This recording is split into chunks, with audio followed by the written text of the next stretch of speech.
Guys, welcome back to Hang with the Onions. My name is Oma. So today I first of all want to appreciate you guys for all the love, the encouragement and the support. Jidena is getting very fine. His recovering is amazing. He's doing so well, guys. I want to appreciate you guys for all the love you show me on all my social media, asking after him. He's very fine now. Thank you so very much.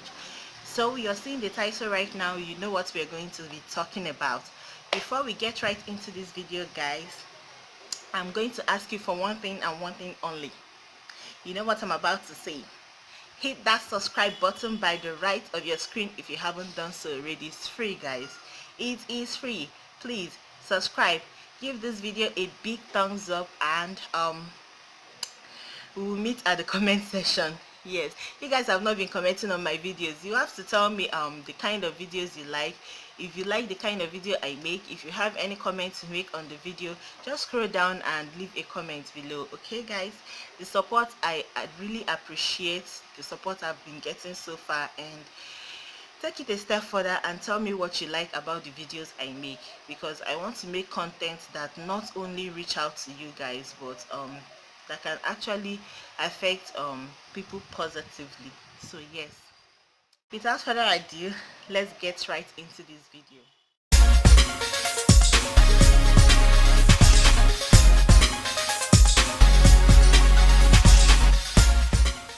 So everybody that knows me knows I have a scar on my nose, but what most people do not know, that it wasn't always a scar. I was born with a birthmark on my nose, and as I was growing, the birthmark grew with me, got darker and wider and everything. Well, we found out much later in like my university days that it wasn't actually just a birthmark. It was a cancerous tissue called melanoma. I had a procedure to remove it, but after the procedure I had secondary infection which left me with a scar right on the spot where the melanoma used to be. But what this meant for me was that growing up as a child, I got identified with the birthmark. People actually I think that was the most common abusive word people used on me. Like if I have an argument with someone, the worst thing they feel they can call me was black nose, and to them they've done the worst thing to me. When I was much younger, it affected me so much. I had to deal with insecurities, and I didn't even know then that what I was dealing with was a self-esteem issue, because I don't have any idea what that is. I didn't know that I was dealing with insecurities of my appearance because of the birthmark on my nose, because I have no idea what that meant. But I just knew that I didn't like the fact that people called me that name, and it always put me down every single time someone calls me that. I started working on it by myself. Yes, I started working on it by myself, and I think nobody actually ever told me like you're not this, you're not that. No, all this encouragement that people get these days, I never really got it. I took a mirror, I looked at myself, and I told myself, you have a black spot on your nose, so people are always going to call you black nose. Accept what it is about you that you cannot change, love it, improve on what you can change, and move on with life. Now I say this now and it sounds so simple. It wasn't easy, guys. It took me a long time to implement. It took me a long time to work on it. I had no counselor, I had nothing. These are things that make people actually go to therapy in foreign countries, that make people go to therapy and spend a lot of money. You guys, if I tell you that it didn't affect my self-esteem as of that time, even though I had no idea what self-esteem was, I felt at a point I started becoming withdrawn by myself. I didn't like being in company of people. But those times I spent by myself, I spent it encouraging myself and filling myself with positive thoughts. I spent it looking at myself in the mirror and telling myself how cute my eyes were. I loved my eyes, I still do. Telling myself how pointed my nose is, even though it has a birthmark. And what could be so bad about my birthmark? I see people with things that I felt like were worse, people that are blind, people that cannot walk, crippled, people that cannot even afford the things that my parents were able to afford for us. And why would I be worried about just a black spot on my nose? So guys, it took a while. I overcame it. Now at a point, if someone addresses me as black nose, because I have already come to terms with the fact that I had a black spot on my nose, I actually felt like okay with it. I stopped feeling bad when people called me black nose. It took a while. I got to that point. I stopped feeling bad. I even started making jokes about it. Like, you know how Nigeria is, random people. I got that question all the time. There was no single day that passed that one single person did not ask me. At least one person did not ask me, what happened to your nose? What is wrong with your nose? Clean that thing on your nose. All those kind of statements. And sometimes it's ignorance. They don't know. They are just maybe trying to help me out, think that something rubbed off on my nose or something, whatever. But it got to a point I started making joke about it. I remember I found a story. I started telling people that when I was young, my mom was frying fish and I tried to put my hand to collect fish, and the hot oil from the frying pan splashed on my nose. Oh God, oh God. You guys, a lot of people believed it and they felt sorry for me, and in my mind I would just laugh. And you guys, at some point I started making joke. That's how comfortable I grew to the fact that this is me. And that was my highest insecurity. That was the highest thing I was insecure about myself. um I've had other minor insecurities, gaining weight, losing weight, and other things, but this is the height of it.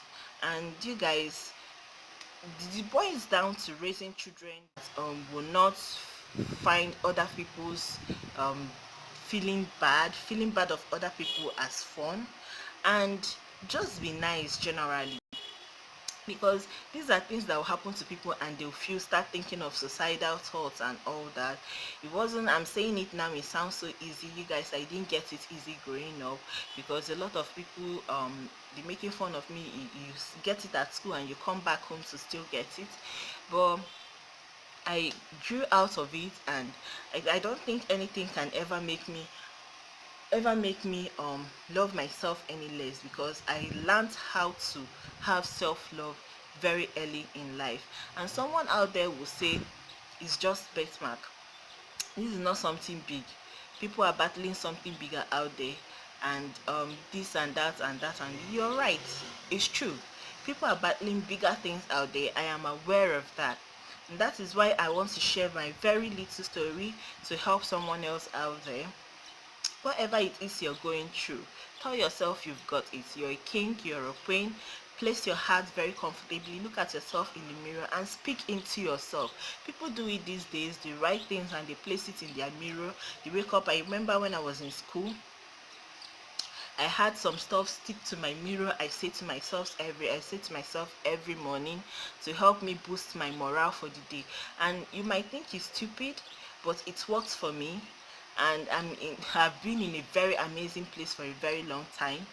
Things that I can say that bother me right now are things that if I can work on it, I start working on it. If I cannot work on it, I accept it. One thing that you should always know: own yourself before they own you. Look at yourself, know what your weak points are, know what your strengths are, accentuate on your strength. Then I knew that if I associate with bad gang, that it would be easy to pick me out from the crew. I never allowed myself to be caught in that compromising position. I knew that if I do anything, in fact, generally, that it will just be easy to identify me. It helped me to live a straightforward kind of life. I'm not going to say that I'm innocent and I didn't have fun and all that, but I won't allow myself to be caught doing something that is going to make my parents my parents have regrets or whatever, or question my upbringing. So guys, generally what I'm trying to say is insecurity issues are real. Battling a lot People are actually battling a lot of self-confidence issues. Speak life to yourself if you can. Do not wait for someone else to do it.